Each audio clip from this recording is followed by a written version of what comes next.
আজ থেকে 40 বছর আগে সময়ের প্রয়োজনে এই বিশেষ নিরাপত্তা বাহিনী প্রতিষ্ঠিত হলেও 1991 সালের 27শে সেপ্টেম্বর নাম পরিবর্তন করে এসএসএফ নামে এই বিশেষ বাহিনী যাত্রা শুরু করেছিল। দায়িত্বের পরিধিও বেড়েছিল।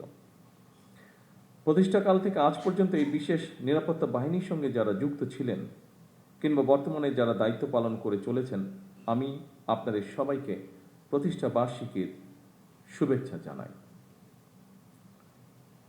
মরহুমা বেগম খালেদা জিয়া বিভিন্ন মেয়াদে সরকার প্রধান থাকাকালে এবং সর্বশেষ জীবনের শেষ দিনগুলোতে তিনি এভারকেয়ার হাসপাতালে চিকিৎসাধীন থাকা অবস্থায় এসএসএফ অত্যন্ত আন্তরিকতার সাথে দায়িত্ব পালন করেছে।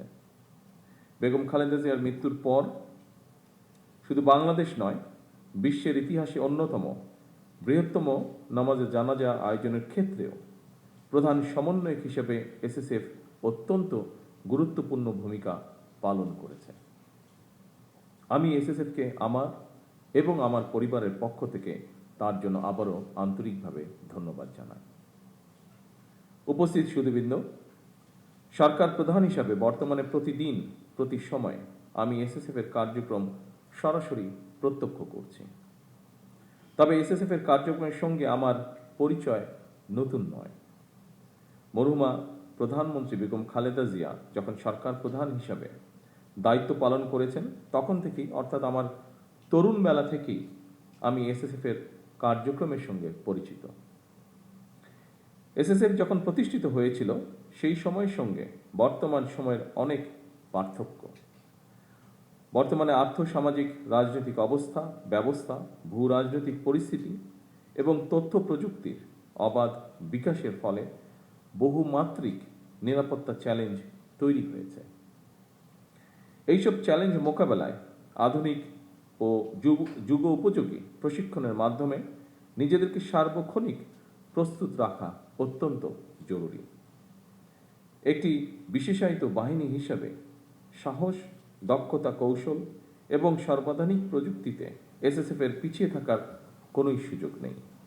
উপস্থিত এসএসএফ সদস্যবৃন্দ, গত 12ই ফেব্রুয়ারি নির্বাচনে রাষ্ট্র পরিচালনার জন্য বিএনপি জনগণের ম্যান্ডেট পাওয়ার পর 17ই ফেব্রুয়ারি থেকে বর্তমান সরকার রাষ্ট্র পরিচালনার দায়িত্ব পালন করছে। রাষ্ট্রীয় নিয়ম অনুযায়ী সরকার প্রধান হিসাবে এসএসএফ সার্বিক নিরাপত্তা ব্যবস্থা গ্রহণ করেছে।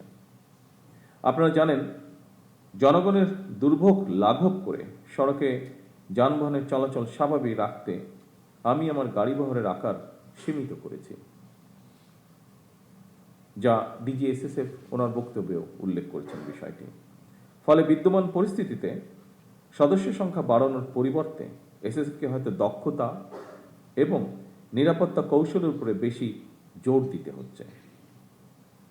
আপনারা যথাসম্ভব সুন্দরভাবে দায়িত্ব পালন করছেন। আমি আবারও আপনাদেরকে তার জন্য আন্তরিক ধন্যবাদ জানাই। একটি গণতান্ত্রিক সরকারের প্রধান হিসাবে রাজধানী ঢাকা এবং ঢাকার বাইরে দেশের প্রত্যন্ত অঞ্চলে প্রায়শই জনসভা এবং বিভিন্ন রাষ্ট্রীয় কর্মসূচিতে অংশগ্রহণ করতে হয়। এই ধরনের অনুষ্ঠানে ব্যাপক জনসমাগমের মধ্যে নিরাপত্তা নিশ্চিত করা কিছুটা জটিল বৈকি। এই ধরনের পরিস্থিতিতে একদিকে সরকার প্রধানের নিরাপত্তা ব্যবস্থা বজায় রাখা, অপরদিকে নাগরিকদের জীবনের স্বাচ্ছন্দ্য নিশ্চিত রাখা, এই দুটোর মধ্যে ভারসাম্য রক্ষা করেই এসএসএফকে তাদের নিরাপত্তা কৌশল প্রণয়ন করতে হয়। আমি মনে করি এই ধরনের পরিস্থিতিতে সুষ্ঠু এবং সমন্বিতভাবে দায়িত্ব পালনের মাধ্যমে এসএসএফ এর কর্মদক্ষতাও প্রতিভাত হয়ে ওঠে। উপস্থিত সুধীবৃন্দ, এসএসএফ এর প্রতিষ্ঠা বার্ষিকীর এই দিনে আমি আমার একটি বিশেষ দৃষ্টিভঙ্গির কথা আপনাদের সঙ্গে শেয়ার করতে চাই। একটি গণতান্ত্রিক সরকারের প্রধান হিসাবে জনগণের বিশ্বাস এবং ভালোবাসার উপরেই আমার সবচেয়ে বেশি নির্ভরতা। সুতরাং নিরাপত্তার ঘেরাটোপে যাতে সরকার প্রধানকে জনগণ থেকে দূরে ঠেলে না দেওয়া হয়, এই সফিস্টিকেটেড বাহিনীর হিসাবে সেদিকেও বিশেষভাবে লক্ষ্য রাখার জন্য আমি আপনাদের প্রতি বিশেষভাবে আহ্বান জানাই। উপস্থিত সুধীবৃন্দ, কিছুদিন আগেই আমি এসএসএফ এর নবনির্মিত অত্যাধুনিক ফায়ারিং রেঞ্জটি উদ্বোধন করেছি। উদ্বোধনী মহড়াও প্রত্যক্ষ করেছি।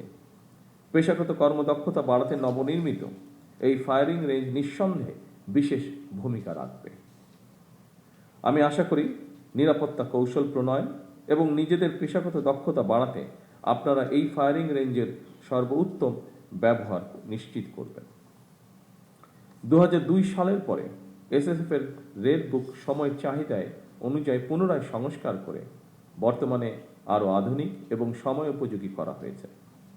এই রেড বুক এসএসএফ এর কার্যপদ্ধতি এবং পদ্ধতির নীতিমালা প্রদানের পাশাপাশি আইনি সুরক্ষাও নিশ্চিত করেছে। আপনাদের জন্য রেড বুকে উল্লেখিত নির্দেশনাসমূহ যথাযথভাবে অনুসরণ অবশ্যই জরুরি। তবে রেড বুকের নির্দেশনার পাশাপাশি সময় এবং পরিস্থিতি বিবেচনায় প্রয়োজনীয় তাৎক্ষণিক সিদ্ধান্ত গ্রহণ এবং বাস্তবায়নেরও সুযোগ রয়েছে। এসএসএফ এর মতো বিশেষায়িত বাহিনীর জন্য আধুনিক নিরাপত্তা কৌশল এবং প্রযুক্তিগত দক্ষতা অর্জনের পাশাপাশি প্রতিটি সদস্যের সাহস, সততা, বিশ্বস্ততা, সর্বোচ্চ পেশাদারিত্ব, নিয়মানুবর্তিতা এবং সর্বোপরি চেইন অফ কমান্ড, এই বিষয়গুলো কঠোরভাবে মেনে চলা অপরিহার্য। উপস্থিত সুধীবৃন্দ,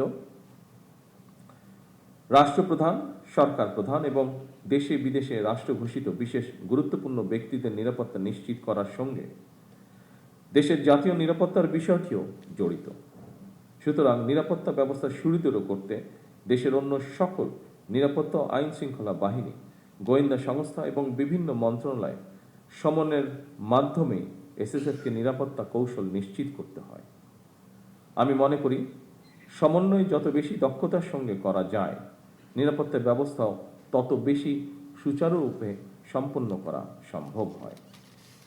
দেশের সেনা, নৌ বিমান, পুলিশ এবং আনসার বাহিনীর মধ্য থেকে দক্ষ কর্মকর্তাদের বাছাই করে এসএসএফ গঠন করা হয়। এরপর আপনাদেরকে গুরুত্বপূর্ণ ব্যক্তিদের নিরাপত্তার জন্য আপনাদেরকে দেশে এবং বিদেশে উন্নত মানের প্রশিক্ষণ গ্রহণ করতে হয়। আধুনিক বিশ্বের সঙ্গে তাল মিলিয়ে এসএসএফকে আরও কর্মদক্ষ করে গড়ে তোলার লক্ষ্যে সরকার প্রয়োজনীয় সব ধরনের পদক্ষেপ অব্যাহত রাখবে ইনশাআল্লাহ। উপস্থিত সুধীবৃন্দ, আরও একটি বিষয়ের উপরে আপনাদের দৃষ্টি আমি আকর্ষণ করতে চাই। অবশ্যই আপনারা গুরুত্বপূর্ণ ব্যক্তিদের নিরাপত্তাকে সর্বোচ্চ প্রাধান্য দেবেন। তবে দায়িত্ব পালন করতে গিয়ে জনগণ যাতে কোনো রকম রূঢ় ব্যবহারের শিকার না হন, সেদিকেও আপনাদেরকে বিশেষভাবে নজর রাখার জন্য আমি আহ্বান করব।